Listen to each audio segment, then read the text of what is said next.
I was at the grocery store, and there's a guy in front with a clipboard trying to get me to sign a petition to legalize marijuana. Woo! Yeah, absolutely. And I thought to myself, that is way more initiative than I ever expect from somebody who smokes pot.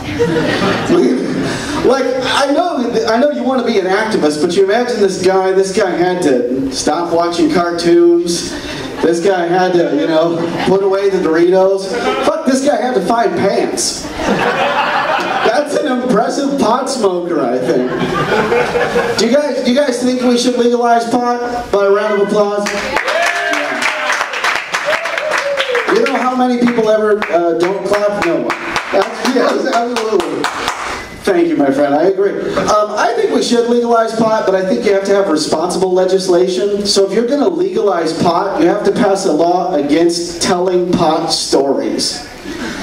Because, man, there is nothing more boring than your buddy telling you about how great it was when he got high. There's nothing like, alcohol stories are great.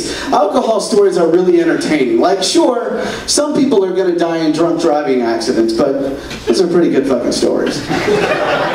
Like, what I like about a drunk story is a drunk story can go anywhere, and they start out so classy. You know, people are always like, well, I was out having cocktails with some of my friends. And long story short, I saw a gentleman on a bike, and I punched Lance Armstrong in the neck, and can you come bail me out? This is me listening to every pot story I've ever heard. Yeah, you're right, that burrito does sound delicious. I agree, cartoons are fun, you're right. No, it's not 420 always somewhere, but thanks for saying that 14 fucking times. I really appreciate that.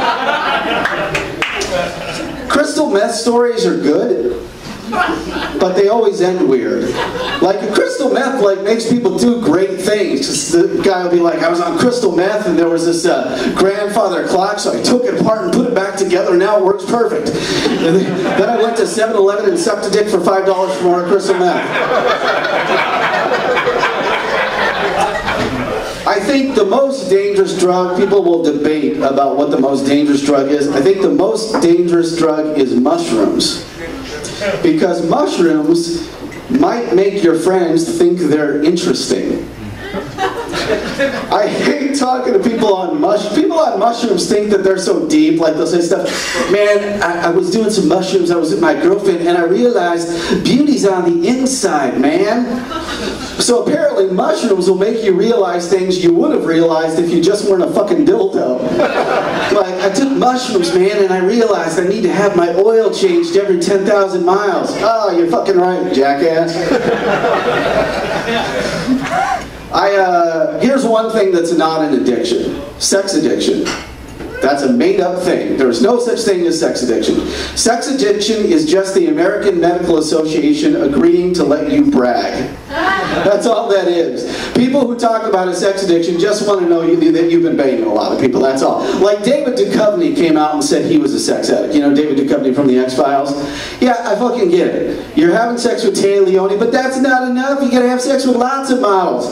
Dude, we're all sex addicts. It's just some of us have a shitty dealer. How about you shut the fuck up?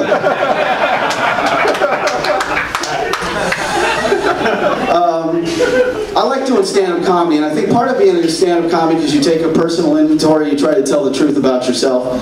So I've come to the conclusion, I'm not very gangster. And I'm just saying not very. Like, I admit, 50 Cent is a little more gangster than I am. And I don't know if you know who 50 Cent is, but 50 Cent has been shot 8 times. That is 8 more times than I've been shot. And that guy still looks like he's kind of in better shape than I am. That guy's been shot a lot. But there's this one rap song he has where he talks about a hot lady, and it's very gentlemanly the way he talks about her. But he said he's describing how hot this woman is, and he goes, man, this girl was hotter than a tea kettle. I don't care how gangster you think you are, you can't say tea kettle. Tea kettle's just not a gangster word. It's it's like, oh yeah, girl, come on, we're gonna get down. But first, let me give you some Earl Grey. Yeah, no, put that down on my coffee table. Hold on, I gotta get me a coaster, because I don't want it to leave a ring. Now, let's take off that blouse and that pantaloons and have some sex on my Davenport. Yeah, we're gonna do it missionary for a little while. I don't want to validate stereotypes, but when I listen to national public radio, I never hear a commercial for a bail bondsman. I was listening to the rap station in Los Angeles, this is true, and in a half hour I heard 2 different commercials for 2 different bail bondsmen. As if they were saying, yes, I'm a criminal, but I'm also a discerning consumer. I need to find the right bail bondsman for me. What I liked about the commercial for the bail bondsman is the way the commercial was written is it made you think it was written for a guy who was hearing the commercial in prison. Do you know which bail bondsman you call if you hear it in prison? The fucking first one.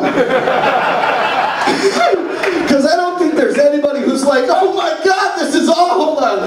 Yeah, I don't like his rates. You just keep going, oh God. And this is true. One of my favorite bail bondsman commercials on this radio station, at the very end, it said, call us today, because your mama wants you home. That's a real commercial. I don't think that's true. I think Mama's just glad she doesn't have to replace the DVR again. Yeah. Why don't you fucking stay put? I have a dog. Any dog lovers in the audience? Have a dog? When I got my dog, my friend told me that having a dog is a great way to pick up women because they have a great conversation with them. I thought that's probably true. It's probably not true for a guy who has a Chihuahua, because I have a Chihuahua. Like, women do want to talk to me, but it's just to say, oh, that's so adorable. You and your life partner must be so happy. Now, this is true. I'll end on this. I went to the store to get my dog food, and I found out you can now buy vegetarian dog food. They actually sell vegetarian dog food. You know what? If you buy your dog vegetarian dog food, your dog secretly fucking hates you. Your dog is not a vegetarian. Your dog doesn't have an ethical objection to eating meat. And I'll tell you something else. When you take your tired and listless dog to the dog park after having soy in the morning, other dogs call your dog a faggot. You shouldn't do that. That's pretty narrow-minded, but dogs aren't very progressive. Hey guys, thanks a lot. I really appreciate it.